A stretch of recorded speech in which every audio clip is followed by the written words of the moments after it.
వీక్షకులందరికీ నమస్కారం. నవంబర్ మాసమందు మీ రాశి వారికి ఏ విధమైనటువంటి గ్రహస్థితి ఉన్నది? ముఖ్యంగా నవంబర్ మాసము చాలా కీలకమైనటువంటి మాసం.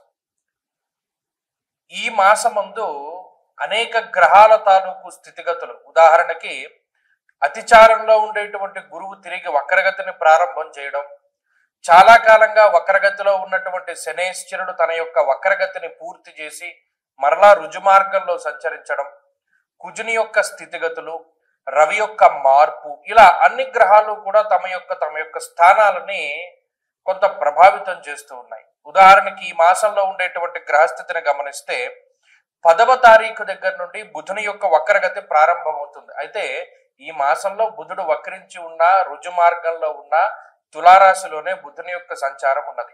అలాగే రాహుకేతువులు కుంభ సింహరాశులు ఎందే ఉన్నారు, గురువు కర్కాటక రాశి ఎందే ఉన్నారు, శనేశ్వరుడు మీనరాశి ఎందే ఉన్నారు. కాకపోతే శనేశ్వరుడు ఈ మాసంలో 28వ తారీఖు వరకు వక్రగతిలో ఉండి మాసం చివరిలో మాత్రం వక్రత్యాగం చేస్తారు, అంటే వక్రగతిని వదిలిపెట్టేస్తారు.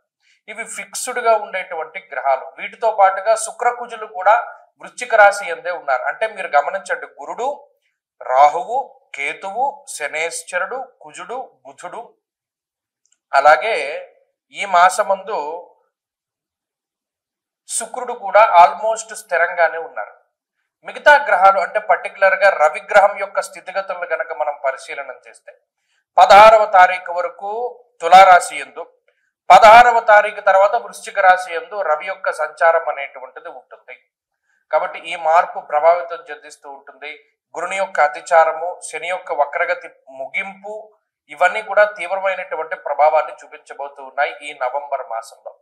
కాబట్టి ఇటువంటి గ్రహ సంచారాన్ని అనుసరించి మీ రాశి వారికి ఏ విధమైనటువంటి ఫలితాలు కలగబోతూ ఉన్నాయి అనేటువంటి విషయాన్ని చాలా క్లుప్తంగా ఈ వీడియోలో మనం తెలుసుకునేటువంటి ప్రయత్నం చేద్దాం. వృశ్చిక రాశి వారికి నవంబర్ మాసమందు ఉండేటువంటి గ్రహస్థితిని గమనిస్తే జన్మ రవి యొక్క స్థితి, జన్మ కుజుని యొక్క స్థితి, జన్మ బుధుడు శుక్రుని యొక్క స్థితి, అంటే జన్మ రాశి యందు ఎక్కువ గ్రహాల యొక్క సంచారం అనేటువంటిది ఈ రాశి వారిలో కనబడుతూ ఉన్నది. నవమ స్థానమందు గురుడు, ఇది ప్రధానమైనటువంటి విషయం. ఎన్ని గ్రహాలు ప్రతికూలంగా ఉండనివ్వండి, నిజానికి ఈ రాశి వాళ్ళకి ఈ నవంబర్ మాసంలో చంద్రుడు మినహాయించి మిగతా గ్రహమల్లా ప్రతికూలించేటువంటి గ్రహమే. పంచమంలో శనేశ్వరుడు కార్యహానిర్ మనస్తాప జ్ఞాతివ్యాజ్య కలాపహం, జన్మరాశి యందు రవి దేహార్తిచిత్త సంతాప, జన్మరాశి యందు కుజుడు జ్వరం ఖడ్గవరణం చైవ, అంటే ఎన్ని చూసుకున్నా అర్ధాష్టమ రాహువుతోటి మొదలుకొని ప్రతిదీ ఇబ్బంది పెట్టేటువంటి గ్రహమే. కానీ చూడండి, ఏదైనా ఒక ఊబిలో కూరుకుపోతూ ఉన్నటువంటి వాడికి ఒక చిన్న పుల్ల దొరికితే ఎంత ఆసరాగా అది పైకి లాక్కొస్తుందో, ఒక చెట్టు పుల్ల లాంటిది. అలాగే గురుగ్రహము ఇన్ని గ్రహాల తాలూకు ప్రతికూలతల్ని సైతం దాటించి ఒక మంచి శుభ ఫలితాన్ని ఇవ్వగలుగుతుంది. నేను అదే చాలాసార్లు ఎగ్జాంపుల్, కొంతమంది మన వీక్షకులు కూడా చెప్తూ ఉంటారు, ఒక ప్రవాహంలో ఈగ కొట్టుకుపోతూ ఉందనుకోండి, దానికి ఒక చిన్న ఆకు దొరికితే ఆకు మీద నుంచుని ఆసరా చూసుకుని వేరే చోటుకి వెళ్ళడానికి అవకాశం ఉంటుంది. అటువంటిది ఈ గురుని యొక్క స్థితి. 9వ స్థానమందు గురుడు అర్ధంచ స్వకులాచార అనేటువంటి శాస్త్రవచనం ప్రకారం కులాచారాలను చేయడంలో అవకాశాన్ని ఇస్తాడు, దేవతారాధన చేసేలా చేస్తారు, పుణ్యనది స్నానాన్ని చేసేలా చేస్తారు, అలాగే మంచి కర్మలు చేయగలుగుతారు, ఆ కర్మల యొక్క ఫలితాన్ని అనుభవించేలా చేస్తారు. చాలా కాలంగా మేము పూజలు చేసామండి, వ్రతాలు చేసామండి, హోమాలు చేసాం, మాకేం ఫలితం రాలేదంటారే, అటువంటి ఫలితాలన్నీ ఈ గురువు 9వ స్థానంలో ఉంటే వస్తాయి. దైవ బలం అనేటువంటిది పెరుగుతుంది, గురుని యొక్క దృష్టి పడుతుంది వృశ్చిక రాశి మీద, చాలా గొప్ప విషయం. కాబట్టి ఈ గురుని యొక్క స్థితి చాలు నవంబర్ మాసంలో ఈ వృశ్చిక రాశి వారిని కాపాడడానికి. మిగతా గ్రహాలు మనం ఎన్ని చెప్పుకున్నా అవన్నీ ప్రతికూలమే. కాబట్టి గురుడి యొక్క బలం ఉన్నది, తత్ఫలితంగా ఆర్థికాభివృద్ధి ఉంటుంది. ఎక్కడా కూడా ధనాన్ని నష్టపోయేటువంటి పరిస్థితులు ఉండవు. ఏదైనా ₹1 ఖర్చు పెడితే శుభమూలకంగానే అది ఖర్చు అవుతూ ఉంటుంది. అలాగే ఎవరు పరిచయం అయినా సరే వారు మీ నుండి ఏదో ఆశించేటువంటి వారు కాక నిజమైనటువంటి మిత్రులే మీకు పరిచయం అవుతూ ఉంటారు. అలాగే ఆర్థికాభివృద్ధికి, ఉద్యోగాభివృద్ధికి అవకాశం ఉంటుంది. దేశాంతరవాసం చేసేటువంటి వారికి కూడా మంచి అవకాశాలు వస్తాయి.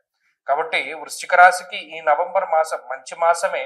ఒక గురుడు అనుకూలంగా ఉన్నారు, మరి మిగతా గ్రహాలన్నీ వదిలేసినట్టేనా అంటే కాదు, వాటి వల్ల కూడా చిన్న ఇబ్బందులు వస్తాయి. వచ్చినా కూడా వాటిని అధిగమించగలరు. ఉదాహరణకి రవికుజులు జన్మరాశి యందు ఉండి ఏ నీరసాన్నో తీసుకొచ్చారనుకోండి, ఒక గంట సేపు ఉంటుంది, తర్వాత మరలా మీ పని మీరు చేసుకోగలుగుతారు. ఆ రకమైనటువంటి వాతావరణం ఈ గ్రహస్థితి వల్ల ఏర్పడుతుంది. కాబట్టి అన్ని విధాలుగా కూడా నవంబర్ మాసం బాగుంది. మరిన్ని మంచి ఫలితాల కోసమై సుబ్రహ్మణ్యేశ్వర స్వామి వారి యొక్క ఆరాధన చేస్తూ ఉండడం చెప్పదగినటువంటి సూచన. ఎక్కువ సుబ్రహ్మణ్య ఆరాధన చెయ్యండి, మంచి ఫలితాలు సంప్రాప్తమవుతాయి. ఈ ఆశ్వీజ కార్తీకాల్లో ముహూర్తాలు ఉంటాయి. ప్రత్యేకించి నవంబర్ నెలలో ఉండేటువంటి పెళ్లి ముహూర్తాలు అంటే నిజంగా కార్తీక మాసంలో ఉండేటువంటి పెళ్లి ముహూర్తాలు అత్యంత బలమైనటువంటి పెళ్లి ముహూర్తాలు, దాంట్లో ఏమాత్రం సందేహం లేదు. అయితే చాలా మంది నన్ను అంటే ఈ మధ్యకాలంలో నేను ఎక్కువ విన్నాను, ఎందుకంటే ఇప్పుడు ఈ ఆగస్టు నెలలో పెళ్లి కుదుర్చుకుని అక్టోబర్ నవంబర్లో పెళ్లి చేసుకుందామండి, మా వాళ్ళేమో విదేశాల్లో ఉన్నారు, అక్కడ నుండి టికెట్లు బుక్ చేసుకోవాలి, మాకు ఎవరో చెప్పారండి కార్తీక మాసంలో పెళ్లి చేయకూడదుట, కార్తీక మాసంలో పెళ్లి చేస్తే చాలా ఇబ్బందిట, లేదు పెళ్లికేం దోషం లేదన్నారండి, కానీ శుభ కార్యక్రమం ఆ రోజు చేయకూడదు, అంటే గర్భాధానం ఇంకా చెప్పాలంటే ఫస్ట్ నైట్ లాంటివి చేయకూడదుటండి, అలా చేస్తే చాలా అరిస్ట్ అంటది. కార్తీక మాసం అంటే శుభ కార్యక్రమాలు అంటే మన పుణ్యమాసం కదా, మనం గుడ్డు తినం లేకపోతేనేమో నాన్ వెజ్ తినం మానేస్తాం, అలాంటిది మరి ఈ ఫస్ట్ నైట్లు అవన్నీ ఎలా చేస్తారండి, గర్భాధానాదులు ఎలా చేస్తారండి, అందుకనే కార్తీక మాసంలో పెళ్లి చేయకూడదని చెప్పారండి అన్న మాటలు నాకు ఈ మధ్యకాలంలో చాలా వినబడ్డాయి. విస్మయానికి గురయ్యాను నేను. ఏమిటిది ఇంత వ్యతిరేకమైన ప్రచారం కనబడుతోంది. ఇంకొక ప్రచారం కూడా కనబడింది, అది ఇంకో వీడియో చేద్దాం అనుకున్నాను కానీ దానికి అంత అవసరం లేదు. ఏమంటే పెద్దవాళ్ళు పైన ఉండాలి, చిన్నవాళ్ళు కింద ఉండాలి తండ్రి ఇంట్లోనూ, మా ఊర్లో అందరూ చెప్పుకుంటున్నారు పెద్దవాళ్ళు పైనే ఉండాలి చిన్నవాళ్ళు కింద ఉండాలంటే, అలా లేకపోతే అరిష్టం జరుగుతుందిట అని. ఇదేంటమ్మా ఇలాంటి వింతపోకళ్ళు ఎక్కడి నుండి వస్తున్నాయి? మీకు ఒక చిన్న సూక్ష్మం చెప్తాను వినండి. ఇప్పుడు పెద్దవాళ్ళ భుజాల మీదకి ఎక్కి పిల్లలు ఆడుకుంటారు, అవునా కదా అని అడిగాను. అవునండి, పెద్దవాళ్ళ భుజాల మీద ఎక్కి చిన్నపిల్లలు ఆడుకుంటారు. అంటే అప్పుడు పెద్దవాళ్ళు ఎక్కడున్నారు? కింద ఉన్నారు. పిల్లలు ఎక్కడున్నారు? పైన ఉన్నారు. అంటే పెద్దవాళ్ళు కింద ఉండాలి, చిన్నవాళ్ళు పైన ఉండాలి. అంటే గ్రౌండ్ ఫ్లోర్లో తండ్రి గారు, పై ఫ్లోర్లో అన్నగారు, పై ఫ్లోర్లో తమ్ముడు, ఆ పై ఫ్లోర్లో అందరికన్నా చిన్న తమ్ముడు, అలా ఉండొచ్చు. ఇంకొక రకంగా అసలు ఈ శాస్త్రం ఎందుకు పెట్టారండి అంటే, పెద్దవాళ్ళు వయసులో పెద్దవాళ్ళు కాబట్టి మెట్లెక్కి అన్ని ఫ్లోర్లు పైకి ఎక్కలేరు కాబట్టి వారు కిందే ఉంటారు. వచ్చిన వాళ్ళ గురించి వాళ్ళు ఆరా తీస్తూ ఉంటారు. పెద్దవాళ్ళు కాబట్టి అన్ని విషయాలు తెలుస్తాయని వాళ్ళని కింద పెట్టారు. చిన్నవాళ్ళు పైకెక్కగలరు, శరీరం సహకరిస్తుంది కాబట్టి పైన ఉండాలి అన్నది కూడా వాస్తులో మర్మం. దీన్ని మార్చేసి పెద్దవాళ్ళు పైన ఉండాలి, చిన్నవాళ్ళు కింద ఉండాలని మొదలుపెట్టారు. ఇది నేను ఆశ్చర్యపోయినటువంటి విషయం. ఇంకొకటి, ఈ కార్తీక మాసంలో పెళ్లి చేయకూడదటండి, పెళ్లి చేసినా కూడా ఈ శుభకార్యం చేయకూడదటండి అని మొదలుపెట్టారు. ఎవడు ప్రచారం చేస్తున్నాడు ఇవన్నీను? తప్పు కదా. ఇప్పుడు ఒక విషయం చెప్తాను, గుర్తుపెట్టుకోండి. కార్తీక మాసము అన్నది నా కార్తీక సమో మాస, అసలు దాంతో సమానమైనటువంటి మాసం లేదు. దేనికి? దానం చేయడానికి. కన్యాదానంలో ఒక సంకల్పం చెప్తారు, దశా పూర్వేషాం దశా పరేషాం మద్వంశానాం మాతృవంశానాం పితృ నరకాతుత్తీర్య శాశ్వత స్వర్గలోక ప్రాప్త్యర్థం కన్యాదానం అహంకరిష్యే అని చెప్పి ఆ కన్యాదాత సంకల్పం చెప్తాడు. అంటే ఏంటి? ఇటు దశాపూర్వేశాం దశాపరేషాం అంటే 10 తరాల ముందు 10 తరాల తర్వాత ఉన్నటువంటి వాళ్ళు ధరించిపోవడానికి ఈ కన్యాదానం చేస్తున్నాను నేను. సాలంకృత సహిరణ్యోదక కన్యాదానం అహంకరిష్యే, అలంకారం చేసి కన్యాం కనక సంపన్నాం కనకాభరణేర్యుతాం అంటే అంత కనకాభరణాలతో కూడా అలంకారం చేసి దానం చేస్తున్నాను అంటే ఎంత తరించిపోతారు. ఒక బంగారం దానం చేయడమే చాలా కష్టం ఈ రోజుల్లో.